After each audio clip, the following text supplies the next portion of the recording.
Warahmatullahi wabarakatuh. Waalaikumsalam warahmatullahi wabarakatuh. Takbir, takbir, Allahu Akbar. takbir. Allahu Akbar. Pernyataan sikap terkait dengan tuduhan adanya kelompok intoleran dan terkait dengan kesewenang-wenangan Lurah Tanah Amratus, Kecamatan Medan Marelan mengeluarkan surat rekomendasi. Haleluya, haleluya. Assalamualaikum bismillahirrahmanirrahim. Salam Aki, aku kabarkan Injil keselamatan. Bapak Ibu Tuhan, ketemu lagi dengan saya Evangelis Avraham Effendi Usman. Bagaimana kabar Bapak Ibu semua? Tentu luar biasa. Yes, wow. Nah saudaraku, kali ini saya ingin mengajak kita semuanya untuk melihat sebuah cuplikan video yang akan dibahas oleh saudara kita Bang JDP Channel. Dan sebelumnya saya tidak jemu-jemu untuk membaca satu firman Tuhan kepada kita semuanya dalam Injil Yohanes 14 ayat yang ke-6. Akulah jalan, kebenaran dan hidup. Tidak ada seorang pun yang datang kepada Bapa kalau tidak melalui aku. Firman ini harus kita ulang-ulang. Harus sesering mungkin kita berdengarkan Bapak Ibu. Karena ini adalah petunjuk bagi setiap umat manusia. Ya, ini adalah petunjuk bagi umat manusia. Petunjuk yang mana? Petunjuk untuk mendapatkan jalan yang lurus, untuk mendapatkan jalan Shiratal Mustaqim, untuk mendapatkan jalan yang benar, untuk mendapatkan jalan menuju kepada surga.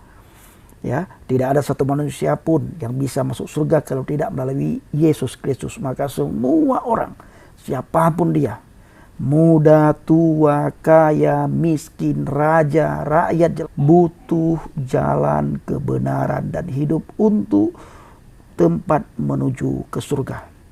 Ingat saudaraku, dunia ini tempat di mana kita dilahirkan dan tempat di mana kita meninggal. Sementara di akhirat nanti adalah tempat di mana kita tinggal. Maka penentuan di mana kita tinggal nanti di akhirat adalah masa di dunia ini. Apakah kita tinggal di surga atau kita tinggal di neraka? Sekali lagi saya ulangi, dunia ini tempat di mana kita dilahirkan dan tempat di mana kita meninggal. Sementara tempat kita tinggal nantinya adalah di surga atau di neraka. Kenapa begitu? Karena kita tinggal di dunia ini hanya sementara. Sebentar. Tidak lama, tidak abadi, tidak abadan, tidak selama-lamanya. Sementara ada yang umur 1 tahun sudah meninggal, ada yang baru lahir sudah meninggal, ada yang 20, 30, 50, 70, 80, 90, 100 sudah meninggal. Yang jelas tidak abadi abadan kita tinggal di dunia ini. Sementara tinggal kita di akhirat nanti abadi abadan. Penentuannya adalah masa di dunia ini. Maukah saudara berjalan di jalan yang sudah Tuhan tunjukkan melalui firman-Nya? Yohanes 14 ayat ke-6. Kalau saudara mau, maka saudara semuanya berada di tempat yang kekal, di mana semua saudara merindukan tempat itu. Tetapi tidak ada yang bisa menuju ke tempat yang dirindukan oleh semua orang kalau tidak melalui firman-Nya. Yohanes 14 ayat yang ke-6. Baik saudaraku yang dikasihi Tuhan, para pencinta sejarah bagian, langsung saja mari kita saksikan sama-sama bagaimana cuplikan video berikut ini. Shalom sahabat yang terkasih dalam nama Tuhan Yesus. Puji Tuhan kita bertemu kembali dalam kasih-Nya. Setelah viral pelarangan gereja di Medan Marelan sahabat, akhirnya aliansi umat Islam di Medan Marelan memberikan pernyataan mereka. Pernyataan ini bagi saya cukup lucu ya sahabat ya. Yuk kita tonton langsung videonya apa yang mereka sampaikan.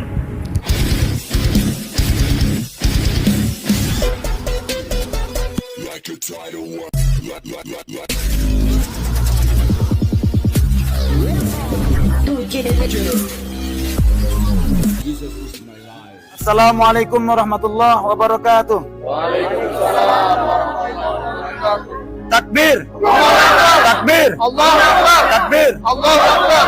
Pernyataan sikap terkait dengan tuduhan adanya kelompok intoleran dan terkait dengan kesewenang-wenangan Lurah Tanah Amratus, Kecamatan Medan Marelan mengeluarkan surat rekomendasi yang dinilai tidak sesuai dengan regulasi. Kami, umat Islam yang tergabung dalam Aliansi Umat Islam Kota Medan, menyatakan sikap. 1. Kami masyarakat, kami umat Islam tidak pernah, khususnya di Tanah Amratus, tidak pernah ada kegaduhan dan selalu hidup tentram, rukun dan damai. Namun rasa itu serasa rusak dengan adanya ulah geki yang memutarbalikkan fakta bahwa mereka dilarang beribadah, padahal mereka yang melanggar aturan, namun menuduh kelompok kami sebagai kelompok yang intoleran. Untuk itu, tuduhan bahwa adanya larangan beribadah dan adanya kelompok intoleran adalah suatu fitnah yang keji, tuduhan yang salah dan merupakan berita bohong yang harus ditindak secara hukum. Takbir. 2. Surat rekomendasi yang dikeluarkan oleh Lurah Tanah 600 dinilai cacat, telah mengabaikan keberatan masyarakat dan menyalahi regulasi, dan Lurah harus bertanggung jawab atas kegaduhan dan rusaknya ketentraman kerukunan di Kelurahan Tanah 600 Kecamatan Medan Marelan. Kami meminta kepada Bapak Wali Kota untuk mencopot Lurah Tanah 600 dan Camat Medan Marelan yang kami nilai telah melampaui batas kewenangan yang sudah diatur dalam peraturan Wali Kota. Hal mana memelihara keamanan, ketertiban, dan kerukunan di tengah masyarakat dan antarumat beragama adalah tanggung jawab Lurah Tanah 600 dan Camat Medan Marelan.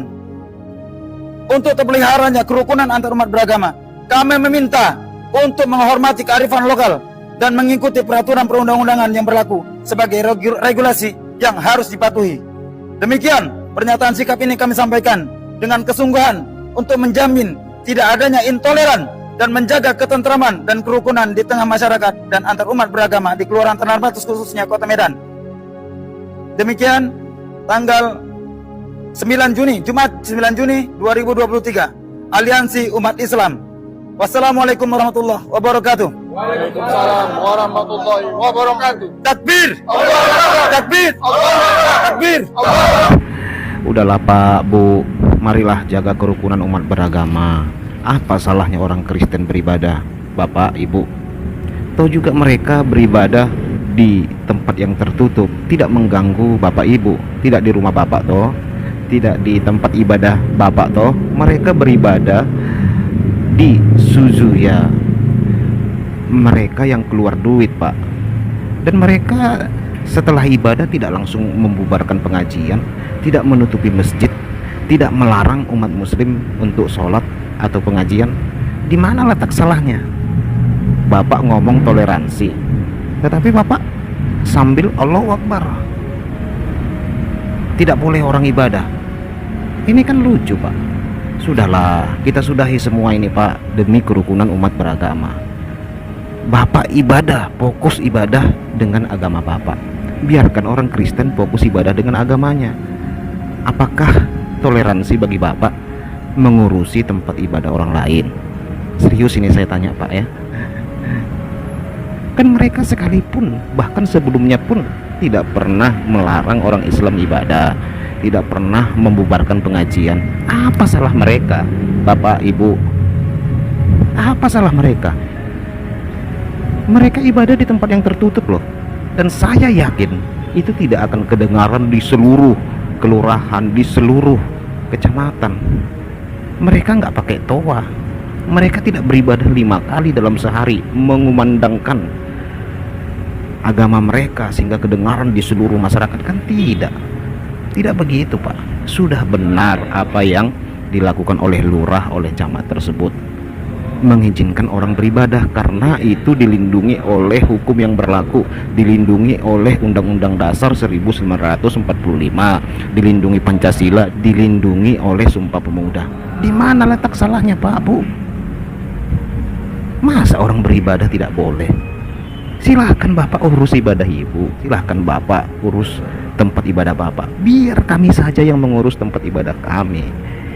Kami tidak butuh agama lain mengurusi ibadah kami. Kami tidak butuh agama lain mengurusi tempat ibadah kami, Pak, Bu. Kami masih sanggup mengurus ibadah kami. Sumatera Utara itu dari dahulu, sejak dari dahulu, Pak, Bu, tidak pernah ada kasus-kasus begini loh. Kasus pelarangan orang beribadah, nggak pernah. Kenapa sekarang ini menjadi sebuah permasalahan? Sudahlah, Bapak-bapak, Ibu-ibu, saudara-saudara saya sebangsa setanah air, saudara saya aliansi umat Islam di Medan, kita sudahi semua ini. Tidak ada sesuatu yang baik ketika orang konflik agama, merugikan semuanya. Lebih baik hidup damai, rukun, toleransi. Silahkan Ibu beribadah dengan agama Ibu, kami pun beribadah dengan agama kami. Jangan saling mengusik antar agama. Karena agama ini sensitif, bapak-bapak, ibu-ibu ya. Agama ini sensitif. Jadi silahkan ibu mengurusi agama ibu. Toh juga di Sumatera Utara nggak pernah orang Kristen itu mengusik orang Islam lagi beribadah, lagi pengajian, nggak pernah sekalipun. Nggak pernah orang Kristen, Buddha, Hindu, Konghucu itu mengusik orang Islam lagi beribadah dari dahulu kala, nggak pernah. Tetapi kenapa sekarang orang-orang Kristen di Medan itu kok berkali-kali diusik ibadahnya? Bahkan di Sumatera Utara itu kejadian berkali-kali loh. Orang Kristen itu dilarang beribadah. Ya, Demikian tanggapan saya Bapak Ibu Saudara yang terkasih kepada saudara kita aliansi umat Islam yang ada di Medan ini. Kiranya mereka dengan perkataan mereka menjaga toleransi, kiranya mereka melakukan apa yang mereka katakan. Bukan seperti kata mereka, jaga toleransi, tapi sambil menutup tempat ibadah. Itu kan sudah tidak nyambung. Seharusnya jaga toleransi itu ya saling membangun, saling tolong-menolong. Bukan katanya toleransi, tapi sambil menutup ibadah orang lain. Itu gimana toleransinya itu? Bingung kita sahabat. Iya bingung. Bapak ibu yang buat video ini juga pasti bingung. Masa toleransi membubarkan orang ibadah? Toleransi itu kan saling menjaga, saling menghormati antar orang beribadah, antar orang beragama. Bukan toleransi terus menutup orang beribadah, melarang-larang orang ibadah. Gimana toleransinya itu bapak-bapak, ibu-ibu? Oke, salam damai dari saya. Tuhan Yesus memberkati. Shalom. Nah, bagaimana menurut saudaraku semuanya? Setelah saudara lihat video tadi, silakan komentar di kolom komentar dengan lemah lembut, dengan sopan, tanpa perlu menghujat. Biasa Bapak Ibu ya, mereka bela diri padahal sudah jelas-jelas salah, tetapi tetap membela diri, cuci tangan. Setelah melakukan segala sesuatu yang merugikan orang lain, pura-pura baik, pura-pura tidak melakukan apapun, pura-pura tidak tahu, biasa. Terus kita doakan Bapak Ibu agar bangsa dan negara ini dipenuhi dengan kemuliaan Tuhan. Tidak ada lagi orang yang menghambat atau yang mengganggu jalannya ibadah umat agama lain. Terima kasih. Assalamualaikum warahmatullahi wabarakatuh. Salam Aki. Aku kabarkan Injil keselamatan. Bapak Yahweh Bishim Adonai Yesus Hamasia Waruah Kodes memberkati kita semua. Haleluya. Amin. Salam murtadin. Saya mengucapkan terima kasih kepada Bapak Ibu yang selalu mendukung pelayanan Habaget, baik melalui doa, dana, motivasi maupun support saudara. Terus dukung dalam doa dan bawa Habaget dalam doa syafaat saudara. Terima kasih.